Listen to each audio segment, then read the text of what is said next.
Until I hear the recording. All There right, it is. got it. All right. So thanks again. Just this is what we're going through, some context, talking about the ADUs. It's an independent unit, self-sufficient with a kitchen and a bathroom, variety of different names. There's lots of ways you can have an ADU, whether that's detached, attached, or somewhere in part of the principal structure. When you can build an ADU in the city, you really can't. Here's all the residential zoning districts. Those in red prohibit it. You need a special use permit. R63 you can, but you got to go through a lot of hoops to do so.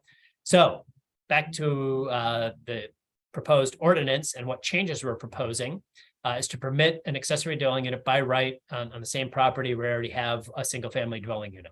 The shaded area on the map shows all the areas where this potentially would be permissible. Some additional regulations, the ADU can be internal, attached, or detached. So back to that graphic, it could take a form of any one of those as a dwelling unit. It also, though, could not exceed whatever is greater. And that is because it's accessory, right? It should be de minimis to the principal structure. So whatever is greater, 1/3 of the floor area of the single family dwelling unit or 500 square feet.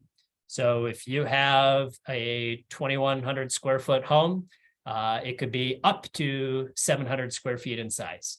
If you have 1,000 square foot home, you can go up to that 500 square feet.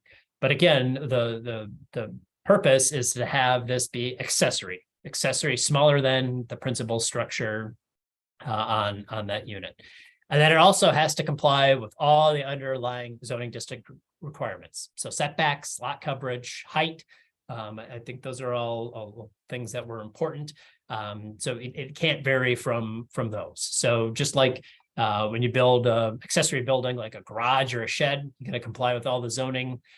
You'd have to do the same with the ADU. It does not waive any of that. If you're in an old and historic district in the city, then you will need CAR approval, whether that's administrative or legislative.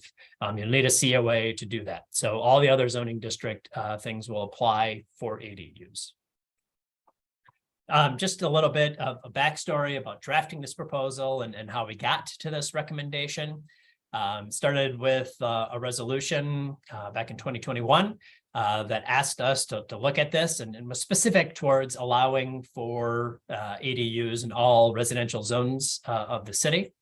Over the span of 2022, the latter half, we had a lot of public engagement regarding 3 zoning changes.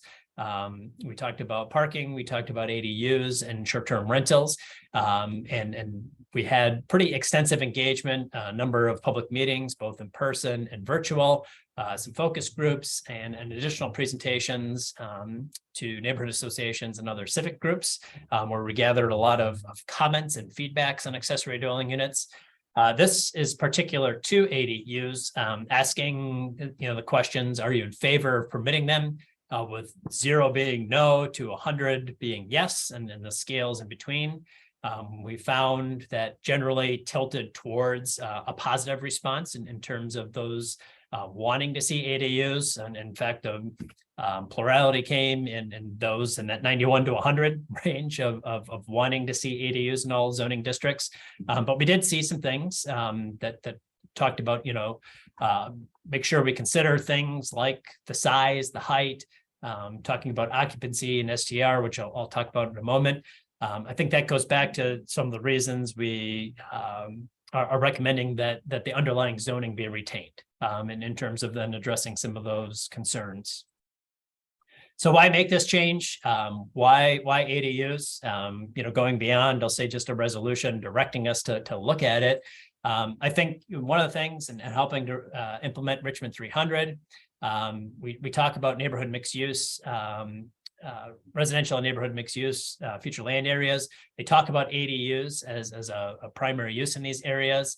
And then also 2 specific objectives when it comes to looking at furthering housing as a tool to add to housing, the housing shortage in our community, looking at ways for recommending that we look at permitting ADUs in all of our residential zones.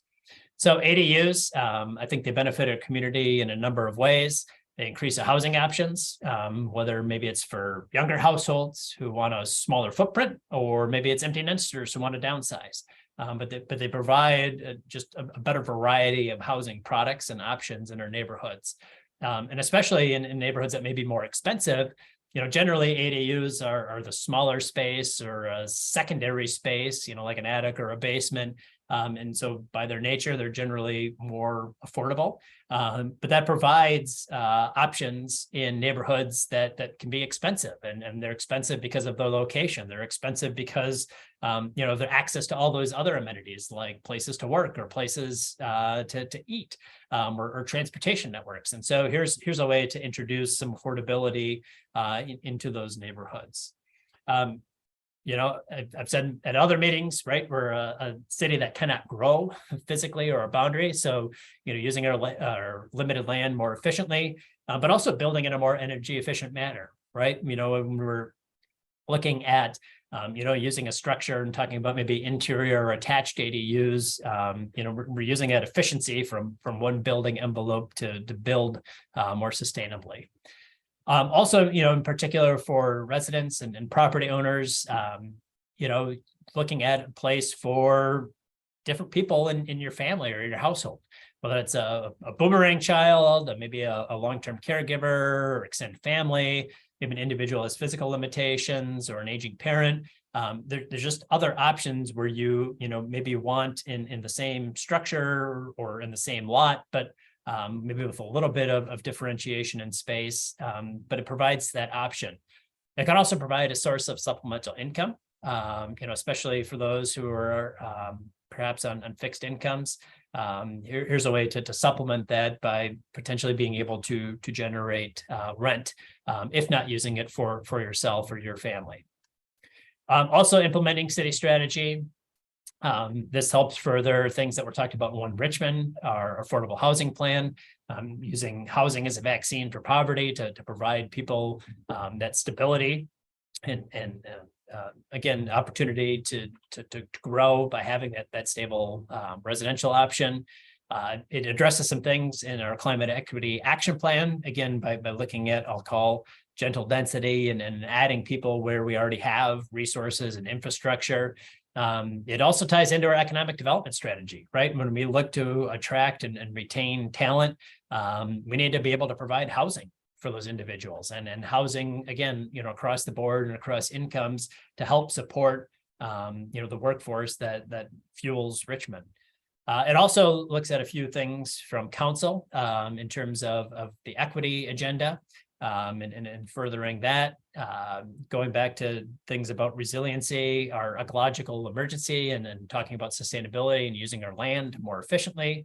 And most recently, really, I'll say being a key piece of addressing our housing crisis, and by enabling individuals to add units to our severe shortage of units in the city. Really, this enables us to allow for property owners to add those housing units, and especially in places where they are needed. So just quickly, in conclusion, the next steps for this, it was introduced, as Councilmember Jordan said, at council on Monday. This will be going to the City Planning Commission for a public hearing, and that will be Monday, on the 17th of July at 1:30 p.m. And then if we'll go to City Council the following Monday, the 24th of July at 7:00 p.m. So with that, that was my presentation, and would be happy to answer any questions or go into discussion. So thank you. Well, thank you so much, Director Vonk. And I'll just say, I don't think anyone's going to have to speed up their settings when they watch this on YouTube. You really clip through that at a fair pace. And I just want to highlight a couple of things that I think are probably worth stating again, just so it's super clear. It sounds to me like this ordinance is going to have the ability to by right one auxiliary dwelling unit per lot. So where someone has a single family home, or maybe it's attached, whatever, they can do one. If they already have an ADU on their property, they cannot add another one. Is that correct? That is correct. And I've used the example of my home. So I lived in an attached dwelling, right? I share a common wall, and my housing unit, it's a single family unit. I could add an ADU. Next door to me, it's already 2 units. It's a duplex. They could not add an ADU. So if you have one, you can add one. Okay, got it. Well, I appreciate that clarification. And I think at this point, let's go ahead and open up to questions, and raise your hand. Sven can unmute you if you're not comfortable or you have audio issues. You can message him directly or put the question in the chat, and we will go through them as we see folks raising their hands or motioning that they have a question. Thank you.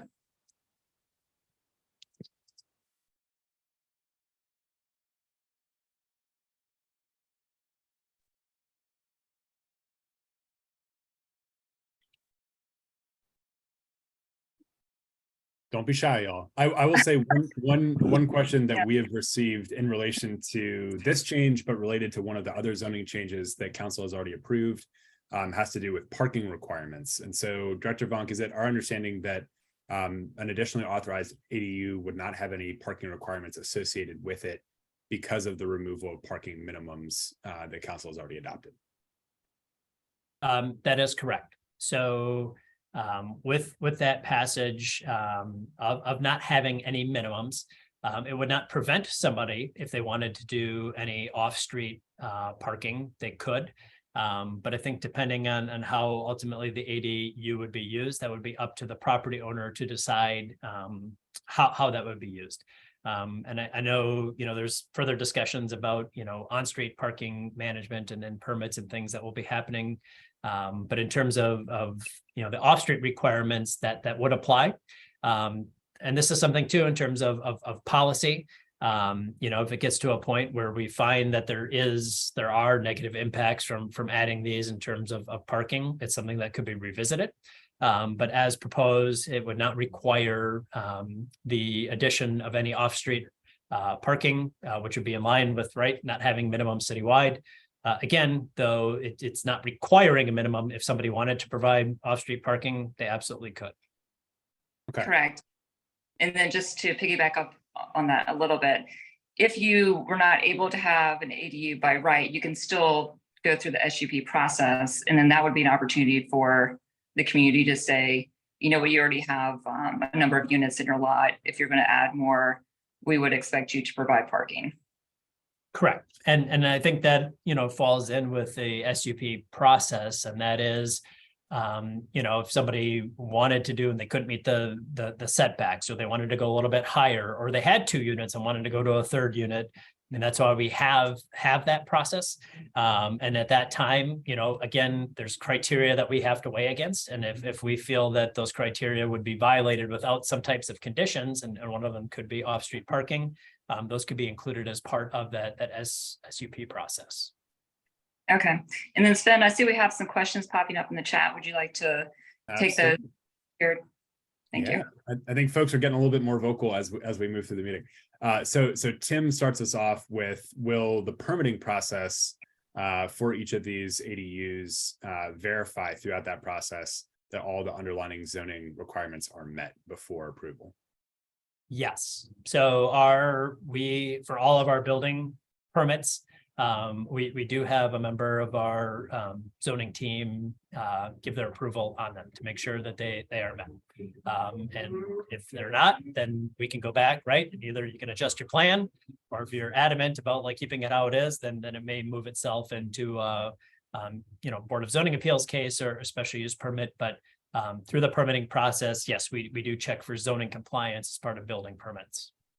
Gotcha. And that would be before, and I might get my terminology here wrong, but before a certificate of occupancy would be issued. But before the permit's issued, right? So you submit your application, and if you can't build that, we do not give you a permit to go. And then the certificate of occupancy, once you build, we go back and check and make sure you built what you said you're going to build, and you won't get your CEO till that's also all in compliance. Great. So multiple checks in the process. Yes. I think we have two more in the chat that are related to one another. One asking specifically about Airbnbs, and the other from Martha about short-term rentals in general being allowed by right with the addition of ADUs. Sure. So this paper is introduced. Our short-term rental recommendations, we're hoping for council to introduce that at their July meeting. I will say, and as discussed in our recommendations through this process, for this, and you will be allowed, a property owner will be allowed to do a short-term rental in their accessory dwelling unit. What we are, and right now they would be subject to our current STR regulations, which do require residency, that the person operating an STR be the primary resident of the property. Just to clarify that language, what we have proposed in the forthcoming short-term rental paper is that one, in zoning districts that start with R, the residency requirement will still be in place, and that is only a resident and property owner and resident of the property can operate a short-term rental, and only one short-term rental per lot or per parcel. And so that is, if you have an accessory dwelling unit, you could do a short-term rental in your ADU, but then you couldn't do one in your house. Or you could do one in your house, but then you can't do one in your accessory dwelling unit. So it's only one per parcel. And ultimately, right, it'd be up to the property owner to decide, but the proposal would have, again, retaining the residency requirement and limiting it to one per parcel. And to dig a little bit more into that, if folks aren't intimately aware of the zoning district that they live in, how would you characterize most of the second district? And when we think about individual neighborhoods like Jackson Ward, Carver, the Fan, Scotts Addition, the interior of those neighborhoods, do those tend to be R residential or mixed use? So, and this is just a little nuance. So when we talk about future land use in the master plan, we say mixed use, but in terms of like how they're zoned, it is an R district, a residential district. And what that mixed use means is that they are primarily residential with a sprinkling of other small scale uses within them, right? The corner restaurants, coffee shops, small offices, retail, those types of things. But they are our first districts. And so most of the second district is, there's a lot of R6. There's some decent amount of like R7 and R8. There's some which has been used for multifamily, like the R63 or R double digits, I call it. But for most of them, they are zoned R or start with an R. Where it's not, I'll say, is right some portions of like Broad Street where you have TOD or B5. There may be a handful of cases that have a single family dwelling unit, or you could add an ADU in there. There'll be some, our proposal would not have a residency requirement for those in districts that don't start with R. So like the B5, B4, TOD. But the recommendation would be to retain that for those in R. And I will say the vast majority of all of our council districts are residentially zoned or start with R.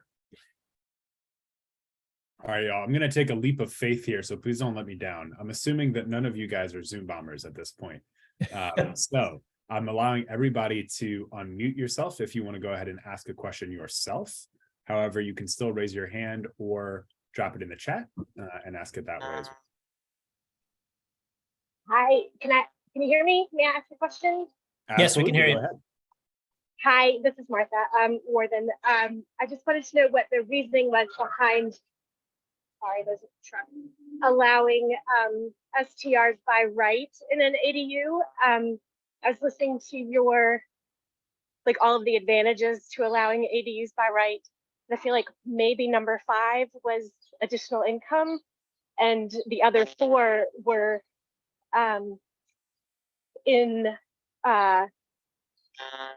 sort of counter to allowing STRs by right in an ADU. So I just wanted to know what the thinking was there? Sure.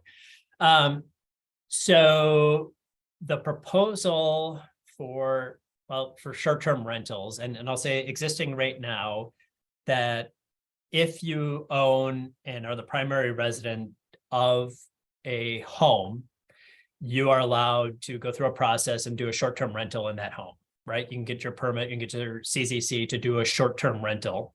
And we're asking to maintain that in the future paper, that again, in the R districts, if you own and live, are a resident of a property, you can continue to do that short-term rental. There's a permit to get or a certificate of zoning compliance, but you can do that. And so our thought was, because you can already do that on your property, the addition of a second unit would be okay if we continue to limit the short-term rental use. And that's why I think it's important to have that piece, is that, look, I can do it in my home right now. And if I add an ADU, maybe I'll do it in my ADU, maybe I'll continue to do it in my home, but the recommendation will be I can still only do one short-term rental. And so if I can still only do one short-term rental, that allowing me to add that ADU, I get to make the choice of which one, I want to do my short-term rental at. But the benefit is then I've added another housing unit, and maybe I might do that short-term rental now, or maybe I use it for family, or maybe I do a long-term rental. But it's an option, and I think an important balance with that is retaining both the owner occupancy and the notion that there can only be one STR per parcel or per property. But if the whole reason for allowing ADUs by right is to increase the housing supply, I don't see how that jives with allowing ADUs to be used for STRs. Like, that's not increasing the housing supply. So I guess the thought was that if I'm adding an ADU, right? If I'm adding an ADU, I'm increasing the housing supply, right? By adding that ADU. Not if you're using it as a hotel room, then you're just increasing the number of hotel rooms in the city. Correct, but I'll say the caveat is that I may be using it as an STR now, but that doesn't necessarily mean that in perpetuity it would be used as an STR. And I think trying to balance that, okay, I can only do one STR per property. That in that essence, like I'm still adding that housing unit, and even though immediately or long term that may not be used for a long-term resident, it's still there and has that option in terms of having that housing unit added. So why not just make it so that you have to get an SUP in order to use it for that use? Like, if what you really want is extra housing units, then make those by right. But if you want to use that extra unit as an STR, then you need to get an additional SUP. Yeah, and look, I mean, that can be something, I think, in terms of the legislation as it moves forward, as planning commission and council consider it. If that's a stipulation that they would like to add, I think that's part of continuing the conversation on that.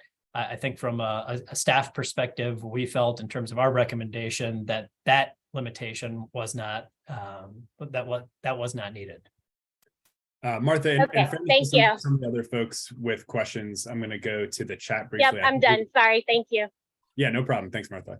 I think we've officially veered from an ADU meeting into a short-term rental meeting, but that is totally understandable given the interplay between the two. Well, and I think maybe just one other piece on, I'll say, adding the housing unit is that I think why we didn't have an STR restriction was looking at, if I'm going to add an ADU, whether it adds that housing unit physically, right? But in terms of providing a housing unit for somebody else in the community, I could also add an ADU and use it for my family. And so I'm still not while I'm adding the housing unit, it's not available to the community at the time. But I think what we're looking at is like that unit is now there. And even though I may not be using it because I'm using it for my family, or I'm doing a short-term rental, I'm not going to own that house forever. And so, or I may not have the same needs forever. And so there's options how that could be used, but now at least that housing unit exists. And whether it's available like day one or day 5,000, that housing unit now is part of the overall housing unit. So I think that's where we came from. But back to my other comment, and in terms of, that's why we're going through the process. If there's a need that planning commission or the council feels to add restrictions on that use, then that's part of this process. Thanks, Kevin. Just one more thing, Kevin, I wanted to. Yeah. In our discussions when we talked about it, and we're thinking, showing the chart that you had of all the different types of ADUs, we're thinking of just the detached structure in the back, but you could have a basement that's an ADU. And so when we were talking about it, it's like, would it make sense that I'd be able to leave my house for the weekend? I could rent out my whole house as an STR, but I couldn't do my basement. I would have to get special approval for my basement. So it doesn't make sense that I could rent out my whole house by right, but then I would have to get special approval if I just wanted to do my basement. So that's kind of our thinking. You can choose which one, but requiring an SUP for a basement doesn't really make sense. And I think that goes back to, the forthcoming STR paper is like you can choose one. And I think that is very important. And I think that is something staff feels very strongly about, is you're not just adding, you're only would be allowed to do one. But yeah, I digress into that one, so I can reel it back in. Thanks, y'all. Yeah. Brandon asks in the chat, following up on the short-term rental piece, is there contemplated a limitation on the number of short-term rentals in a particular district? And Brandon, feel free to clarify if you mean like zoning district or council district, and then we'll go to Ainsley after that. Council All right, district. council No. district. There we Yep. go. So there is not a cap proposed. The cap is on the property itself, and that there could be no more than one per property. And then there would also be some additional for in non-R districts.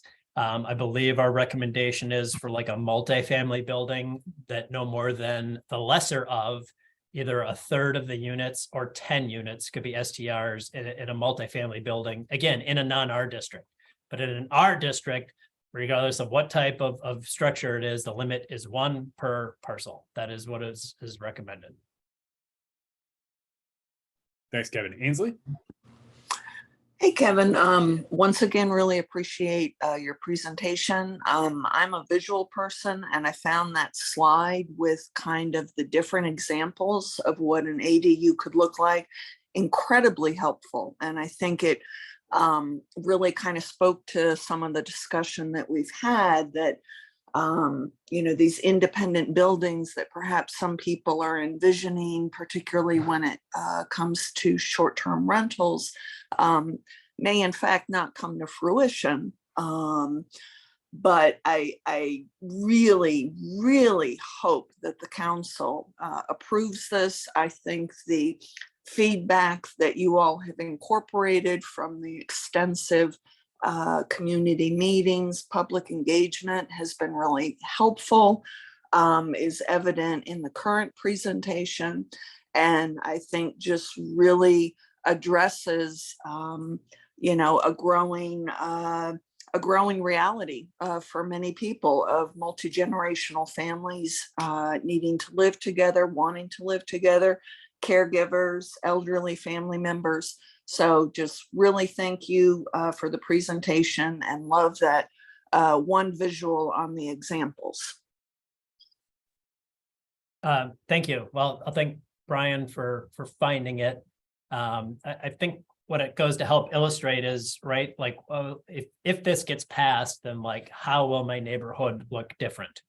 And I think in areas like much of the second district, right, because the space is tight and the zoning is tight, you probably won't see many like new construction because it, right, won't be able to meet the setbacks or won't be able to meet lot size or some other things. And so in a second district, you will maybe more likely see if somebody decides to do an ADU, perhaps do a garage conversion or attic conversion or basement conversion, something internal where you don't see that change. That may be different in the 8th district, right? Where you have larger lots and you know, in some cases, a smaller average housing stock size, you may see a separate building in those where you have space to do that. But ultimately, you know, wherever it is, it does have to meet zoning. And again, you know, part of this is just, you know, the enabling piece, right? So it's not forcing anybody to do it, but it enables you to do it should you choose to do so. And yes, I think going back to addressing some of the housing challenges, here's a way to potentially help address that. All right, Tim asks in the chat, assuming that ADUs will be taxed at the same real estate tax rate as primary residence, is that correct? I am not the assessor, so I don't want to speak for him. But my general understanding is like, let's say the space will be assessed as it's used. If I can kind of thread the needle there, where you may see a change is like, let's say you take a garage, right, and convert that into a living space, you know, or adding the turning something into additional living space, yes, could be perhaps considered adding some additional value.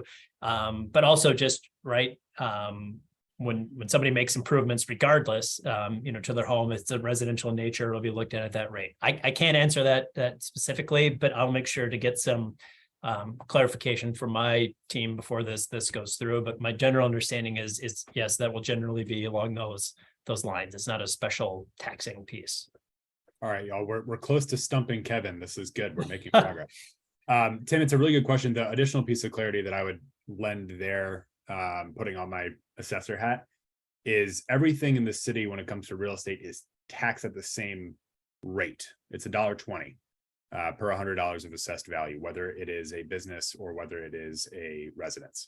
That being said, to Director Vonk's point, the use of it, the type of property, the improvements on it all impact the assessed value, but not the rate necessarily, if that's helpful.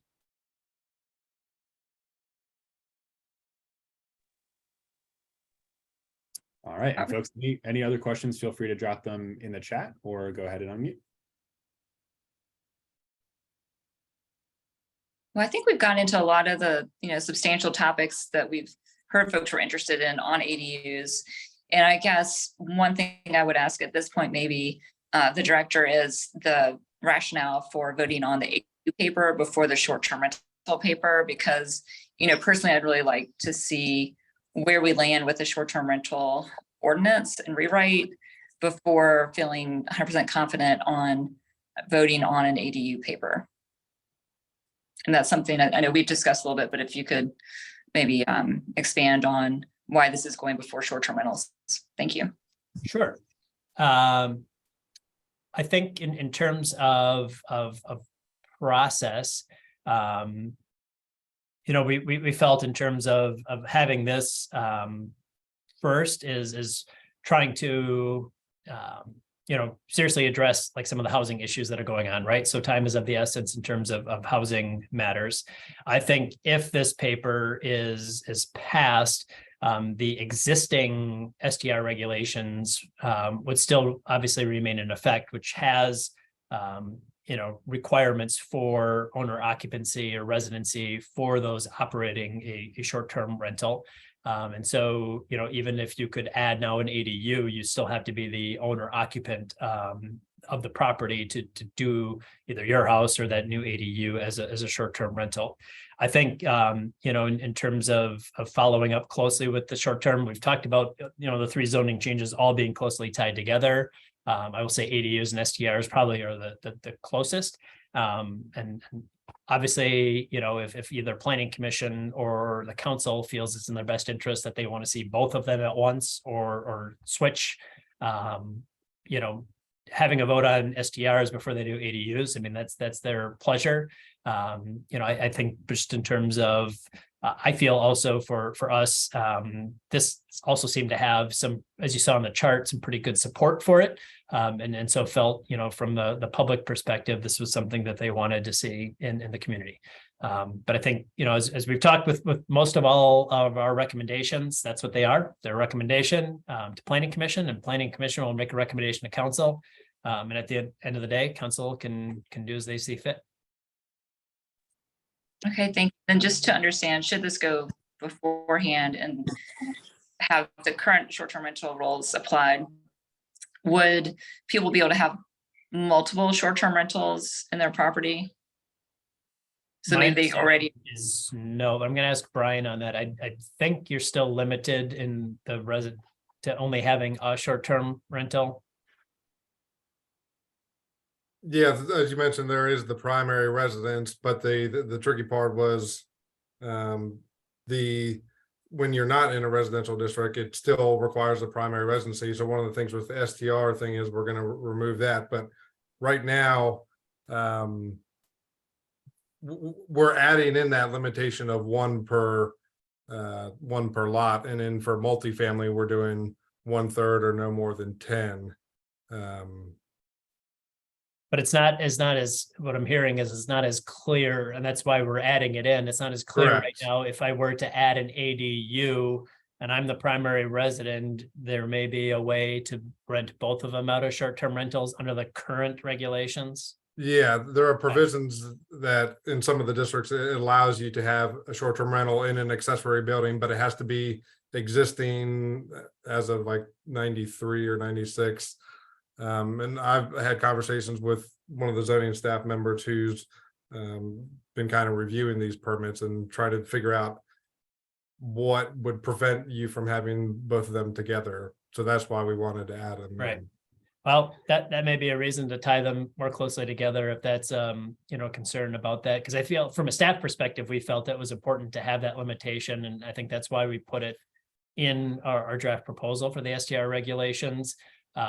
Is making sure that there weren't loopholes to have multiple STRs on a property, because I think that moves away from the intent of those R districts to be residential in nature.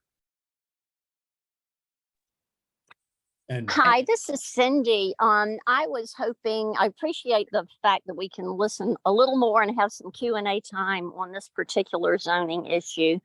I was hoping we could get a little more clarity as to how the city will be managing ADUs with compliance. Is there funding for staffing or any structure that's in play that will make it be a stronger program going in than the current STR program has been?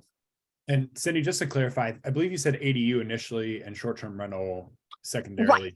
You mean short-term rental? Well, ADUs, what is the city considering for management of ADUs? The example that we have had in the past relies on STRs more, and that example has not been very productive. So what is in play for this particular zoning change as far as compliance and oversight?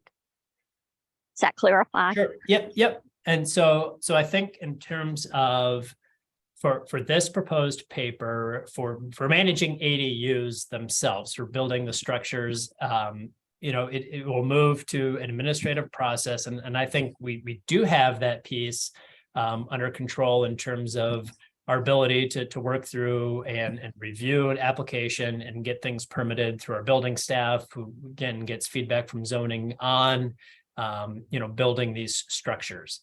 I think in terms of whether or not the ADU gets used as a short-term rental or just overall short-term rentals, I will say actually a different paper that passed a few weeks ago that allows the city to treat short-term rentals as lodging units and collect the lodging tax is going to be helpful for us on our enforcement efforts. Because now the hosting providers will be collecting and remitting that tax to the city and ultimately flowing through Greca, and I'm not going to go with the formulas, but nonetheless, because they're collecting the tax, we're going to be able to work with the hosting providers to get information about where short-term rentals are occurring, and get better understanding of where they are and working on enforcement. I will say there may be some things, and this is administratively, that we may need to discuss in terms of our staffing for, and whether that both long-term and short-term, for ensuring compliance. But just because that just got adopted, I think in the coming months, we'll have some better ideas of how we can get some better data and information to really find out, again, those that are being used more extensively as short-term rentals.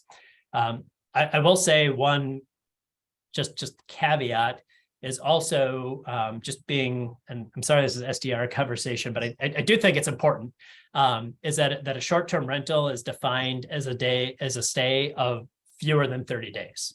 So you can have something on Airbnb and not be required to be a resident if your rental period is at least 30 days. So once you get under that 30-day threshold, that's when you become, and this is Code of Virginia, that's when you become a short-term rental. And so that's, I think some of the things that we've had in discussions about, hey, I saw their place on Airbnb, and in some cases, yep, it is not permitted. And we've had to do enforcement efforts about compliance and shutting ones down. There have been a few cases where their rentals have been more than 30 days. And so that is not qualified, that is not a short-term rental. Cindy, did you have any follow-up there?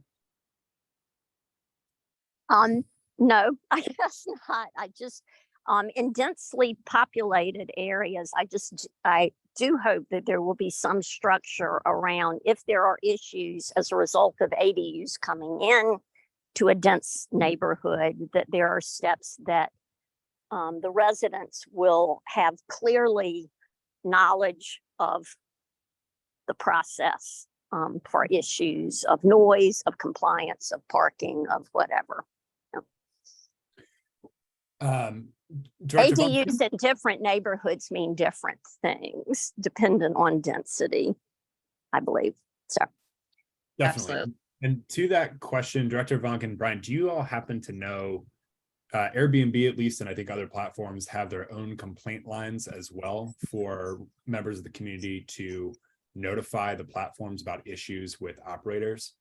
Going forward with this zoning change or now, is zoning noncompliance one of those issues that residents can call the actual platforms about to notify and have them sort of deregister that operator? I believe so. One of the things I think it has in our regulations now currently, and I don't know if, but it's about on your listing being required to show your permit, right? Your CZC number. I think that's on there now, and that will stay in terms of when you go on, you should see that they have that listed on there. So if they don't have it listed on there, I feel that's something then either to the hosting platform or to us, it should be posted on any advertisement for that short-term rental. Can I ask a clarifying question, Director? When you say it's on there now that they have to have their permit, do you mean it's on your current version that we'll be voting on? Because No, as the rules are currently, I believe that's correct, Brian. As the rules are currently, you're required to post your permit on any advertisement for your listing. Okay, well, I think we know people are not doing that because there's no way there's the current number of these platforms. We just know there's so many on these platforms that have not gone through the process. So, correct. And that is why I think, working with the hosting providers, because right now, right, if you go on Airbnb, you don't get the address, you don't get the actual address of the property until you do the booking. Right. And so the way for us is to look at, getting information of like what the addresses are from the hosting provider, and really looking at those that are say like the most active. And really making sure that we're going to enforcement efforts that we're targeting those that you know, when we go in our records and they don't have that zoning compliance certificate, you know, working on our enforcement with those first. Got it. Yes, and I just guess- point out to everyone that Sven has dropped in the chat the complaint line number for Airbnb or the process. If you're having issues, and this would be for things like parties, you know, trash, other, you know, bad neighborly contact, too many people, etc. But my understanding is they will not do anything right now about an Airbnb that's not legal to our current rules. Thank you. Yeah, I think my comment was, you know, short-term rentals, yes, but ADUs that will not be used as short-term rentals, to make sure that there is funding for both, for compliance issues and for staffing with the city to stay on top of both, not just the Agreed. Airbnb and the postings and, you know, having your permit and all of that. An issue is an issue. It doesn't matter how it's zoned. So we just want to make sure that the neighborhood is going to be backed with funding through the city's structure, and that that's not going to be an issue. In other words, the funding to me is the infrastructure needed before we change any of these two zoning options. We need to know it's going to be managed well, and how it's going to be managed, and how that's going to be communicated also. Thanks a Well, lot. I appreciate the help. Yeah, thank you so much, Cindy. I do think, you know, the benefit of us having recently passed that paper to be able to do that, the taxation is going to help us with that funding issue. And then, you know, by redoing our short-term rental ordinance and actually, you know, I don't know if partnering is the right word, but like working with the platforms, we'll be able to get the information of who is actually on there and much more easily, you know, enforce compliance. So I feel optimistic that, you know, the Wild West might be getting tamed when it comes to short-term rentals, and they're not going to go away. I think everyone here understands that this is, you know, the sharing economy is here to stay. And there are lots of different ranges within that. There are people who just want to rent out for Folk Fest, or, you know, their college kid has gone for the summer. Maybe they want to rent out, you know, that portion of their house or whatever. But what we need is one, to make sure that we're enforcing the codes that we have, that they're enforceable, that they have the funding to be enforced, and then just realistic.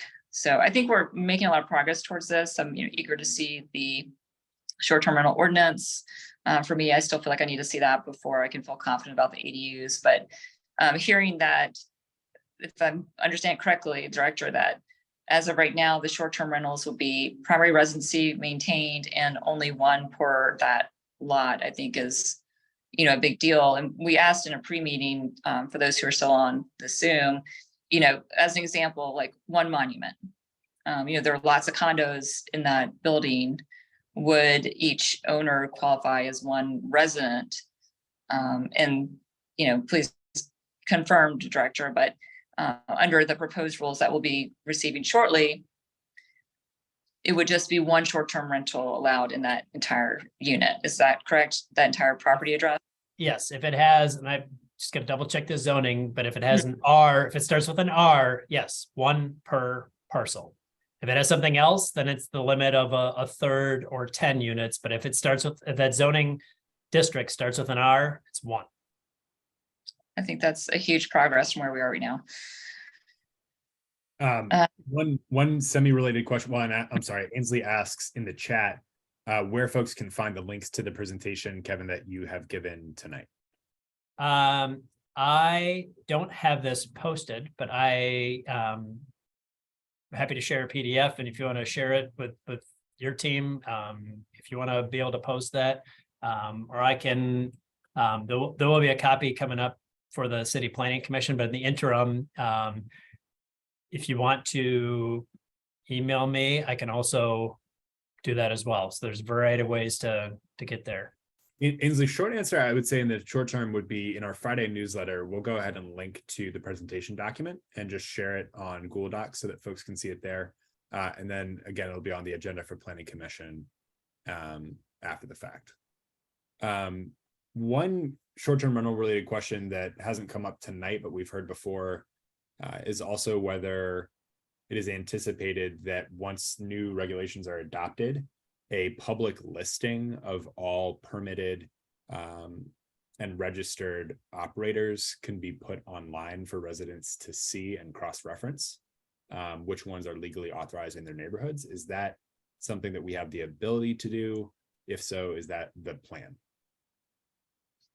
I have to look about posting, and I just need to check with our city attorney's office, but it is foiable, and we've released records of who has what properties have a CZC for a short-term rental on that property.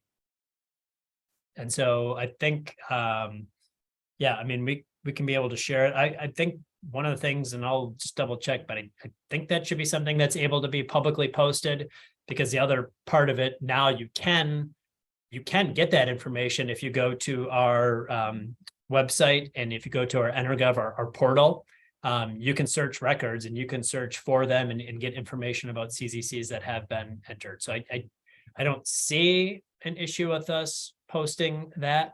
We just have to talk about the time, and schedule that we would update those things, or what the best means to do it is. I would just need to clear with our city attorney, just make sure, right, we don't get some personally identifiable information about the people, but in terms of the permit that's been granted to the property, yeah, that is something that we could look at doing for that. Great, Yeah. thank you.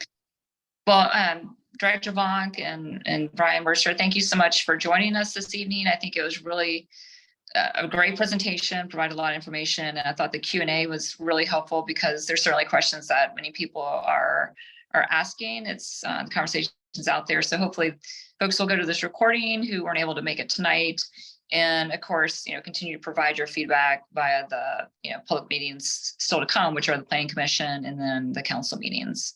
And Sven, thank you for facilitating a great Zoom as always. And if folks have lingering questions, they can reach out to the director or our office. Yeah, and Councilwoman, one last question for the director and Brian. Can you guys clarify exactly the dates again for the next steps, specifically for the ADU ordinance, but also for the short-term rental ordinance? Sure. So ADUs are certain. Public hearing will be at City Planning Commission on Monday, July 17th at 1:30 p.m. And then that paper would go to City Council on Monday, July 24th at 6 p.m. I think I put 7 p.m. on my slides. I just realized that. It must be summer hours, yes, but it's at 6 p.m. We are aiming to have council introduce a paper, an ordinance for short-term rentals at that same meeting in July. However, that is, I'll say, in the process. It may get introduced, it may not. And if it does not get introduced, then we're hopeful at the first meeting in September. After a paper gets introduced, it's generally 2 weeks, and then it goes to Planning Commission, and then it will go to the City Council. So I will be in touch in terms of like proposed introduction dates. We usually don't find out. I mean, obviously, right, we want to make sure things are fully vetted before they get introduced and good. So we're hoping that's the earliest that the STR paper would be introduced is July. If it does not get then look for it in September. And just as a reminder for folks, council is usually off in August, hence the gap in time there. And this full recording will be both posted on our YouTube and then shared out with a link in our Friday newsletter coming up this week. Perfect. All right. Well, with that, everyone, thank you for joining us this evening, and have a wonderful 4th of July holiday if we don't see you before then. Thanks, y'all. Thank you.